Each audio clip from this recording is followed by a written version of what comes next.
YouTube? Quinn Wade coming to y'all with that Atlanta Hawks Sacramento Kings instant analysis. They ended up getting De'Aaron Fox in a tough situation. He got stripped by Dyson Daniels. He never was able to attempt a shot to be able to go for the lead to beat the Atlanta Hawks, or he wasn't even able to get a foul called so he can go for the tie or for the lead. So they lose 109 to 108. The Kings, they fall to 8-6, and the Hawks go to 6-8. Obviously, the Kings wish they didn't have the injuries at the time that they got them, because these are games that they definitely will win if they was at full strength. But the season is a roller coaster sometimes, and you're just happy to be riding it because you loving what you're doing and you're devoted to what you do. But sometimes it can be ugly and frustrating, and it's a good thing that the Kings ain't getting too hurt or too serious about it, because this is how the world can go sometimes. It can be brutal, it can be cruel, but it also can be fun, and it also can be amazing at the same time. And we all just gotta live through it and see what happens on a daily basis if we live throughout the entire day, because even that ain't promised. But what I will say, the Atlanta Hawks did go 32 to 31 in the first quarter, 35 to 32 in the second quarter, 27 to 25 in the third quarter with Sacramento.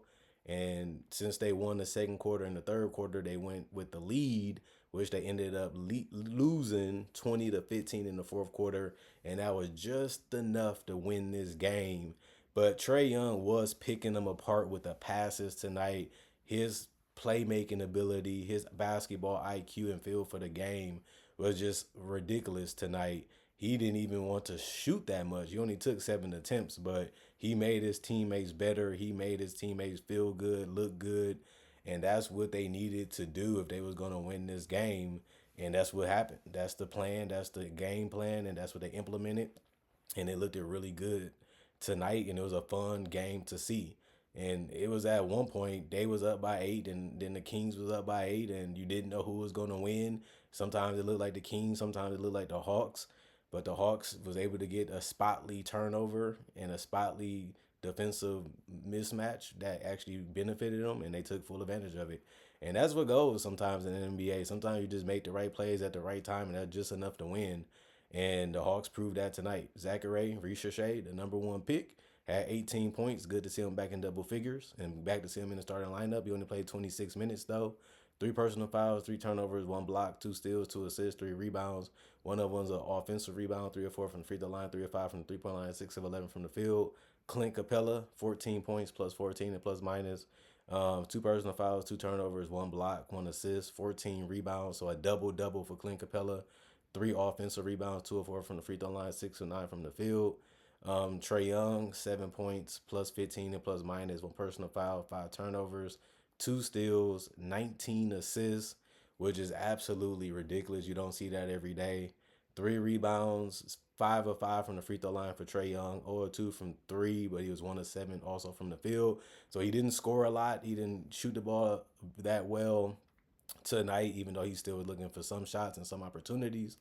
And he did have a couple turnovers with the 5 tonight. But when it comes to setting up your teammates and finding them at the right spots in the right areas and making sure guys are getting the shots that they can knock down and not getting anything less than that, Trae Young was a really good manager of the game tonight.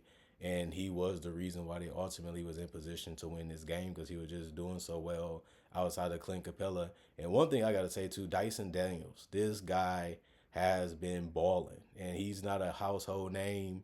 A lot of people don't probably even know who he is, but he's been playing great basketball the last couple games too in this season. Garrison Matthews, 9 points, plus 17 and plus minus, 2 personal fouls, 2 steals, 4 assists, 1 rebound, 3 of 5 from the 3 point line, 3 of 6 from the field. Dyson Daniels, 14 points, -1 and plus minus, 3 personal fouls, 2 turnovers, 4 blocks, 4 assists, 8 rebounds. One was an offensive rebound, 2 of 5 from the 3 point line, 6 of 14 from the field.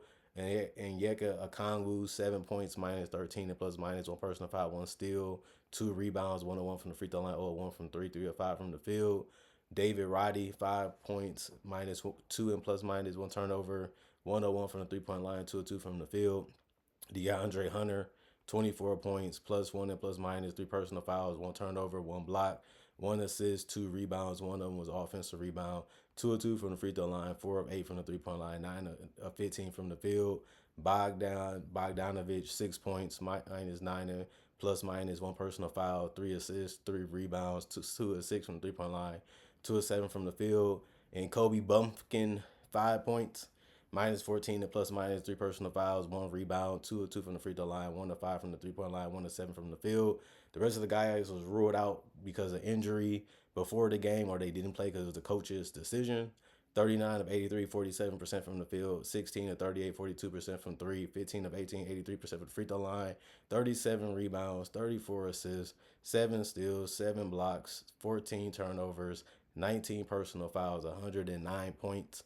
And then the Sacramento Kings, they knew De'Aaron Fox was one of the hottest men on the planet, one of the baddest mans on the planet, and he did have another great game tonight. But first, Trey Lyles, 12 points, minus four and plus minus two personal fouls, one steal, 4 assists, a double-double because he had 10 rebounds, 4 offensive rebounds out of that. 1 of 2 from the free throw line, 3 of 7 from the 3 point line, 4 of 11 from the field. Keegan Murray, 7 points, minus 20 and plus minus. He fouled out and they needed him, but he ended up fouling out. 4 turnovers, 2 steals, 1 assist, 7 rebounds. One of his offensive rebound, 1 of 3 from the 3 point line, 3 of 9 from the field. Alex Lynn, 2 points, minus five and plus minus two personal foul, 1 turnover, 3 blocks, 1 assist, 3 rebounds. One of was an offensive rebound, 1 from the 3 point line, 1 of 2 from the field.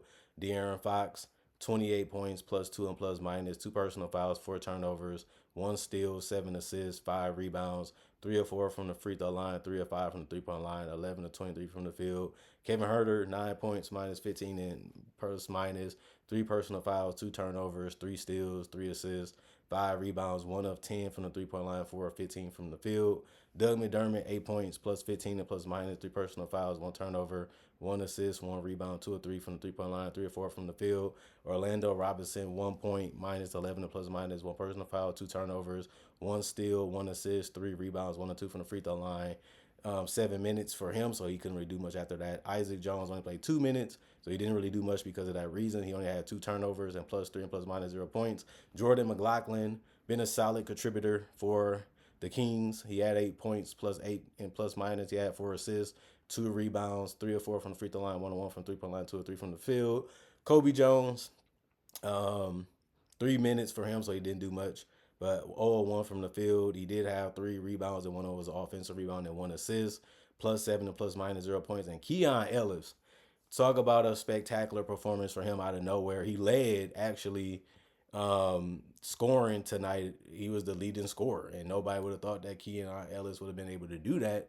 But he played 33 minutes and had 33 points, plus 15 and plus minus, one person foul, 1 turnover, 1 block, 1 steal, 1 assist, 6 rebounds.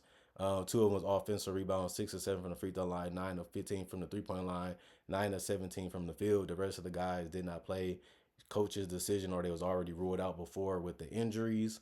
37 of 85, 43% from the field, 20 of 46, 43% from three, 14 of 19, 73% from the free throw line, 45 rebounds, 24 assists, 9 steals, 4 blocks, 17 turnovers, 20 personal fouls, and 108 points.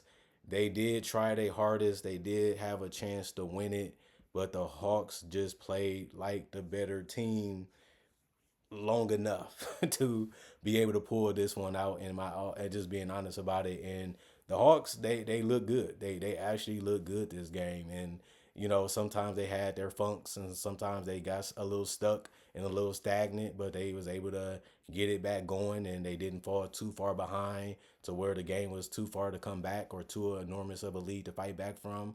But they scratched and clawed their way back into the game after they lost the lead, and they was able to regain it, and they played smart enough and wise enough to put themselves in position to get the victory tonight. And that's all they can do. Like, the Hawks have been a respectable team for the last couple years. They have also been a team that you can say been overachieving a little bit, based off little Trey Young being their best player and not really much around him when it comes to superstars, as he usually is the only superstar on the team. And other than that, this team is what they are. They're going to be this way for a while. It's going to be interesting to see how they try to go about continuing to build around Trey Young, because he is a tough player to trade, and it's going to be hard to trade him and get some equal to great value in return, because usually when you trade the best player, you usually lose the trade, especially if you're trying to rebuild, because none of those guys or something that you know for sure, which is Trae Young. You know what he can do, and you know what he can do at the NBA level, and those other guys are going to be question marks until 3 to 4 years in their career. Usually takes a while for these guys to develop and really become something special, especially if they're not a lottery pick. Even though it does happen and it's been shown to happen, it's just rare that it does. So we'll see what happens with the Hawks. I ain't really got nothing to say about the Kings. They've been beat up, they've been towed up, but they still been going out there competing, putting it all out on the court and letting the game, goes to whoever wins. You got to respect your opponent. You got to give them their credit for putting themselves in position to beat you and getting it done. And that's why I would say De'Aaron Fox didn't look mean. He didn't look mean. He didn't look angry. He didn't look frustrated. He just like, it is what it is. I did. People knew the ball was going to me. I did the best I can do with it.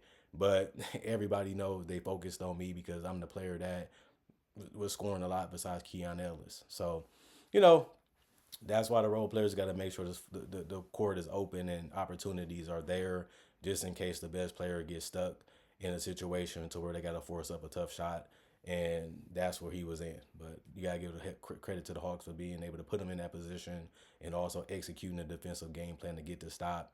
And it's the reason why they won tonight. Other than that, comment, like, subscribe, share, hit the notification bell for more analysis. And if you're new to the channel, I do NBA content only. Not only that, I also do breakdowns of current players, current legends, future legends, and rookies, and also do conversations and variety just like this. So you love that type of content, this is the channel for you. Most people will recommend it even if they're not subscribed because they still click on throughout the year because they know the content is good, and that's not a lie, by the way. But I will also say thanks for the fans that have been riding with me, staying with me. You know you love hearing what I got to say. You know you love the videos that I make, and that's why I continue to make them for guys and people like you.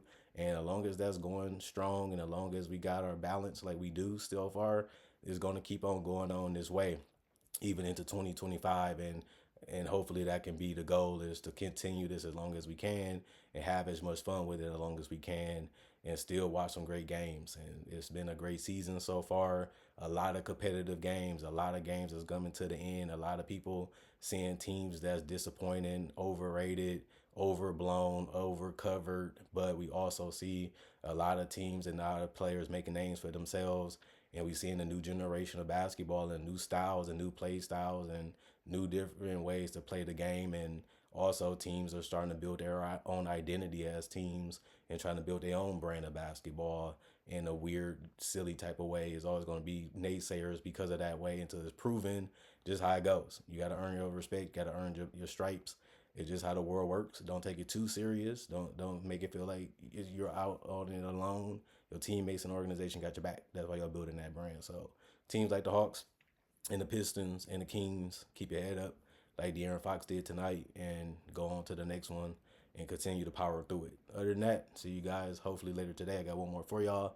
And that's it for me until later today.